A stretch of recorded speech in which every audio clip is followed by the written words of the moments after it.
కన్యా రాశి వారు నక్క తోక తొక్కారు. జూన్ 20వ తేదీ లోపు వీరు మట్టిని పట్టుకున్న బంగారమే. ఒక స్త్రీ కారణంగా వీరి లైఫ్ సెటిల్ కాబోతుంది. అసలు కన్యా రాశి వారి జీవితం ఏ విధంగా ఉండబోతుంది, జూన్ 20వ తేదీ లోపుగా వీరి జీవితం ఏ విధంగా మారబోతుంది, వీరికి ఏ విధమైన అదృష్టం అనేది కలగబోతుంది, ఒక స్త్రీ కారణంగా జరగబోయే మార్పులు ఏమిటో మనమైతే ఇప్పుడు క్లియర్గా ఈ వీడియో ద్వారా తెలుసుకుందామండి. ఎక్కడెక్కడో జ్యోతిష్యం చెప్పించుకొని విసుగు చెంది ఉన్నారా? మీలో చాలామంది తెలిసిన గురువుగారు ఎవరైనా ఉంటే చెప్పండి అని అడుగుతున్నారు కదండి. శ్రీ రేణుకా ఎల్లమ్మ తల్లి జ్యోతిష్యాలయం సిద్ధాంతి గారు ఎటువంటి సమస్యలకైనా చిటికలో పరిష్కారం చూపిస్తున్నారు. ప్రేమ సమస్యలు, భార్యాభర్తల సమస్యలు, అనుకున్న పనులు కాకపోవడం, నమ్మిన వారు దూరం కావడం, ఇలా ఎటువంటి సమస్యలకైనా పరిష్కారం చెబుతున్నారు. గురువుగారి ఫోన్ నెంబర్ 9515466718. ప్రేమ సమస్యలకి, భార్యాభర్తల సమస్యలకి ప్రత్యేకమైన పూజల ద్వారా పరిష్కారం చూపిస్తున్నారు. నమ్మకంతో గురువుగారికి కాల్ చేసి మీ సమస్యలకి పరిష్కారం పొందండి. దూరంగా ఉన్నవారికి ఫోన్ ద్వారా కూడా జాతకం చెబుతున్నారు. అంతకన్నా ముందు మీరు ఎవరైనా కొత్తగా కనుక మన ఛానల్ని చూస్తున్నట్లయితే తప్పకుండా వీడియోను లైక్ చేయండి. తప్పకుండా మన ఛానల్ని సబ్స్క్రైబ్ చేసుకోవడం మర్చిపోకండి. సబ్స్క్రైబ్ చేసుకోవడంతో పాటుగా పక్కనే ఉన్న బెల్ ఐకాన్లో ఆల్ని ట్యాప్ చేయండి. ఈ విధంగా చేయడం ద్వారా మేము పెట్టే ప్రతి వీడియో కూడా మీకు నోటిఫికేషన్ రూపంలో కనిపిస్తుందండి. మీరు మిస్ కాకుండా మన వీడియోని చూడగలుగుతారు. ఇక వీడియోలోకి వెళ్ళిపోయి కన్యారాశి వారి గురించి కొత్త విషయాలు తెలుసుకుందాం. కన్యారాశి వారికి సమయం ప్రారంభించిన పనులలో ఆటంకాలు ఎదురైనప్పటికీ కూడా వాటిని మీరు చక్కగా అధిగమించే ప్రయత్నాలు అనేవి చేస్తారు. ఈ రాశి వారికి ఉద్యోగంలో చాలా అనుకూలమైన ఫలితాలు అయితే లభిస్తాయి. గుర్తింపు కూడా కలుగుతుంది.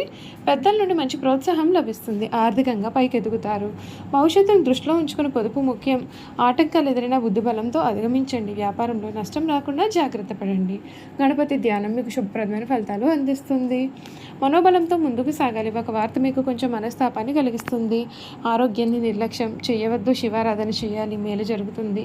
మీ జీవితం అయితే ఊహించని రీతిలో ఈ సమయంలో మారిపోతుందని చెప్పడంలో కూడా సందేహం అయితే లేదు. ఈ కన్యా రాశికి సంబంధించినటువంటి వారికి సమయం అంతా కూడా అదృష్టమే అదృష్టం. డబ్బుకు లోటు అనేదే ఉండదు. ధనయోగం కలగబోతోంది. 20వ తేదీ లోపుగా వీరు ఏ పని చేపట్టినా సరే మంచి ఘన విజయం అయితే పొందుతారు. ఒక స్త్రీ కారణంగా కూడా మీ జీవితం అయితే పూర్తిగా మారిపోతుందండి. ఉత్తర పాల్గొని 2, 3, 4 పాదాలు, హస్త 1, 2, 3, 4 పాదాలు, చిత్త 1, 2 పాదాల్లో ఎవరైతే జన్మించారో వారు కన్యారాశికి సంబంధించిన వారే అవుతారు. ఈ కన్యారాశికి సంబంధించినటువంటి వారికి ఈ సమయంలో కొన్ని పరిహారాలు అయితే పాటించాలి. బుధవారాల్లో గణపతికి మొదుగు ఆకులతో అర్చన చేయడం వలన కెరియర్ మరియు విద్యలో అడ్డంకులు అయితే తొలగుతాయి. మానసికంగా మంచి ప్రశాంతత అనేది లభిస్తుంది. శుక్రవారాల్లో లక్ష్మీదేవికి తెల్లని పుష్పాలు సమర్పించడం ఆర్థిక స్థిరత్వాన్ని పెంచుతుంది మరియు కుటుంబంలో చాలా సంతోషాన్ని కూడా కలిగిస్తుంది. మంగళవారాల్లో హనుమాన్ ఆలయంలో దీపం వెలిగించడం లేదా హనుమాన్ చాలీసా పఠించడం ఆరోగ్య సమస్యలను నివారిస్తుంది మరియు ఆత్మవిశ్వాసాన్ని కూడా పెంచుతుంది. ఈ రాశి వారి వ్యాపారం గురించి చూసుకున్నట్లయితే ఈ సమయం వీరు వ్యాపారంలో చాలా మంచి వృద్ధి అయితే చూస్తారు. ఆర్థికంగా చాలా మంచి ఫలితాలు అయితే కనిపిస్తూ ఉన్నాయి. మీ పనులన్నీ కూడా విజయవంతం అవుతాయి. కాకపోతే మీరు భాగస్వామ్య వ్యాపారం ప్రారంభించాలి అని అనుకున్నట్లయితే కనుక వచ్చే నెల వరకు కూడా కొంచెం వేచి ఉండాల్సి ఉంటుంది. మీరు కుటుంబ జీవనం చూసుకున్నట్లయితే కుటుంబ పరంగా ఈ సమయం చాలా సంతోషకరమైన సమయాన్ని అందిస్తుందండి. అంతేకాదు మీరు మీ యొక్క భాగస్వామితో మీ యొక్క రిలేషన్షిప్లో చాలా స్థిరంగా ఉంటారు. ఈ నెలలో వారితో ఎక్కువ సమయం గడపవచ్చు. శుక్రుడు 9వ ఇంట్లో ఉండగా కుటుంబ సభ్యులతో సంబంధాలు బలపడతాయి మరియు స్నేహితులు కూడా లేదా సోదరిమణుల నుండి కూడా మీకు ఊహించిన లాభాలు అయితే కలుగుతాయి. ఆరోగ్యపరంగా కూడా ఈ సమయం సాధారణంగా అనుకూలంగా ఉంటుందండి. ముఖ్యంగా 3వ వారం నుండి కూడా ఈ రాశి వారికి రాహు 6వ ఇంట్లో ఉండడం చేత గత ఆరోగ్య సమస్యల నుండి ఉపశమనం కూడా లభిస్తుంది మరియు ఆరోగ్యంలో మెరుగుదల కూడా ఉంటుంది. కుజుడు మరియు కేతు 12వ ఇంట్లో ఉండడం చేత మొదటి 2 వారాల్లో చర్మ సమస్యలు, కంటి ఒత్తిడి లేదా ఒత్తిడి సంబంధిత సమస్యలు అనేవి రావచ్చు. శని 7వ ఇంట్లో ఉండడం చేత శారీరక శ్రమను నియంత్రించడం మరియు సమతుల్య ఆహారాన్ని తీసుకోవడం ముఖ్యంగా యోగా, ధ్యానం మరియు తగినంత విశ్రాంతి ద్వారా కూడా ఆరోగ్యాన్ని కాపాడుకోండి. ప్రయాణాల సమయంలో జాగ్రత్తగా ఉండండి. దీర్ఘకాలిక వ్యాధుల నుండి ఉపశమనం కూడా మీకు పూర్తిగా ఈ సమయంలో లభించబోతోందని చెప్పడంలో కూడా సందేహం లేదు. ఈ రాశికి సంబంధించినటువంటి వారి జీవితం ఈ సమయం అయితే చాలా బాగుంటుంది. ఈ రాశిలో ఉన్నటువంటి స్త్రీలు ఎవరైతే ఉన్నారో వారు తేలిగ్గా కన్నీళ్లు పెట్టుకునే స్వభావాన్ని కలిగి ఉంటారు. చాలా మృదువైన మనస్సును వీరు కలిగి ఉంటారు.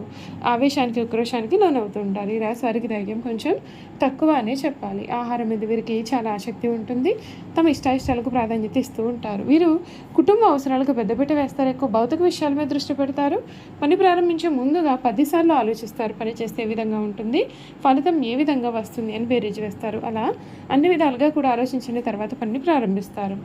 ఒక్కోసారి పని ప్రారంభిస్తే అది పూర్తి చేసేంత వరకు కూడా విడిచిపెట్టారు. అద్భుతమైన ఫలితాలు చూస్తారు. ఏ పనైనా అప్పగిస్తే దానిని సహనంతో వ్యవహరిస్తారు. ఒక కన్య చేతిలో దీపము, ఇంకొక కన్య చేతిలో ధాన్యపు కంకి ధరించి పడవ ఎక్కి నదిలో ప్రయాణం చేస్తున్నటువంటి చిహ్నము ఈ రాశికి సంబంధించిన చిహ్నంగా శాస్త్రాల యందు చెప్పబడి ఉంది. ఈ రాశి వారికి వాత్సల్యము, అభిమానము, బంధు ప్రేమ, తమ బాధలను ఇతరులు గుర్తింపవాలనే కోరిక అనే స్వభావం కూడా వీరు కలిగి ఉంటారు. పరిస్థితులు అనుకూలించినట్లయితే వీరు జీవితంలో చక్కగా రాణిస్తారు. 10 మందికి సహాయపడతారు. అయితే ఇతరులు కలిసి రానప్పుడు నిరుత్సాహపడుట, కార్యరంగం నుండి విరమించుట, చిక్కులు కలుగుతాయేమో అని భయము కూడా రాశి వారికి అధికంగానే ఉంటుంది. వీరు నడు వయసులో ఉన్నప్పుడు అతిగా ఆలోచించడం, ఇతరుల గురించి చెడుగా తలచుట, వారిపైన వారే జారిపడుట అనే లక్షణాలు అయితే వీరు కలిగి ఉంటారు. జన సమధ్యం ఉన్నచో బిడియము, పెద్దవారిని స్వయంగా కలుసుకున్నట్టుకు సిగ్గు, ఉన్న పరిస్థితిని చెప్పటకు వీరు ఎక్కువగా సంకోచపడుతూ ఉంటారు. బంధుమిత్రులకు భయపడి వారి బాధ్యతలను ఎత్తుకొని చిరకాలము కూడా బాధపడతారు. ఈ రాశి వారు తప్పులు చేసిన దాన్ని కప్పిపుచ్చేందుకు ప్రయత్నాలు చేసి చిక్కుల్లో పడతారు. వీరు ఎవరినైతే అభిమానించి వారి తప్పులను కూడా క్షమిస్తారో వారే వీరికి ద్రోహం చేస్తారు. చేయి చాపిన చోటల్లా కూడా వీరికి రుణం దొరుకుతుంది. ఈ విధంగా రుణం తీసుకుని చాలా ఇబ్బందులు పాలవుతారు.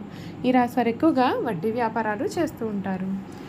ఈ కన్యా రాశి వారికి వచ్చిన అవకాశం ఏదైనా సరే దానిని విడిచిపెట్టకుండా సద్వినియోగం చేసుకునే గుణము వీరు కలిగి ఉంటారు. బుద్ధి సూక్ష్మత ఉపయోగించుకునే అన్ని రంగాల్లో కూడా వీరు రాణిస్తారు. లిపికి సంబంధించిన విద్యా విధానము, టైపు, షార్ట్ హ్యాండ్, కావ్యరచన, దళారీ వ్యాపారము, ఆరోగ్య పరిశోధన శాఖల్లోనూ, బ్యాంకుల్లో, కోశాగారంలో, సహకార శాఖల్లో కూడా వీరు సాధారణంగానే రాణించే స్వభావాన్ని కలిగి ఉంటారు. ఈ రాశి వారికి చిన్నతనంలోనే వివాహమైన వారికి ఆపేక్ష అధికంగా ఉంటుంది. భార్య బిడ్డను వదిలిపెట్టి ఎక్కువ కాలం వేరే ఊరిలో కూడా వీరైతే ఉండలేరు. ఈ రాశి వారు తమ జీవిత పర్యంతము కూడా స్త్రీలకు సహాయం చేయడంతోనే సరిపోతుంది. ఈ కన్యా రాశిలో జన్మించిన స్త్రీలకు కుట్టు పనులు, అలిక పనులు, గృహోపకరణాలు తయారు చేయడంతో పాటు చక్కని పొదుపు, భర్తను సరిదిద్దుకొనగలిగిన గడుసరితనము కూడా కలిగి ఉంటారు. వీరికి గుండెకు సంబంధించిన మరియు ఊపిరితిత్తులకు, జీర్ణకోశంకు సంబంధించిన వ్యాధులు కలిగే అవకాశాలు కూడా ఉంటాయి. కావున జీర్ణశక్తి గురించి ప్రత్యేకమైన శ్రద్ధ వహించాలి. అంతేకాకుండా అప్పుడప్పుడు చర్మ వ్యాధులు కూడా బాధిస్తాయి. ఆరోగ్యానికి సంబంధించిన దిగులు కూడా ఈ రాశి వారిలో ఎక్కువగానే ఉంటుంది. అంతేకాదు నిరుత్సాహం కూడా అధికంగానే ఉంటుంది. ఇతరులు తమ మీద శ్రద్ధ చూపలేదని బాధ కూడా వీరిలో అధికంగా ఉంటుంది. మొత్తం మీద ఈ కన్యా రాశి వారి ఆరోగ్యం పైన శ్రద్ధ వహించాల్సి ఉంటుంది. ఈ రాశి వారు ధరించాల్సినటువంటి రత్నాలు: ఉత్తర నక్షత్రంలో జన్మించిన వారు కెంపుని ధరించాలి. హస్త నక్షత్ర జాతకులు ముత్యాన్ని ధరించాలి. చిత్త నక్షత్రం జన్మించిన వారు పగడాన్ని ధరిస్తే వీరికి మేలు జరుగుతుంది.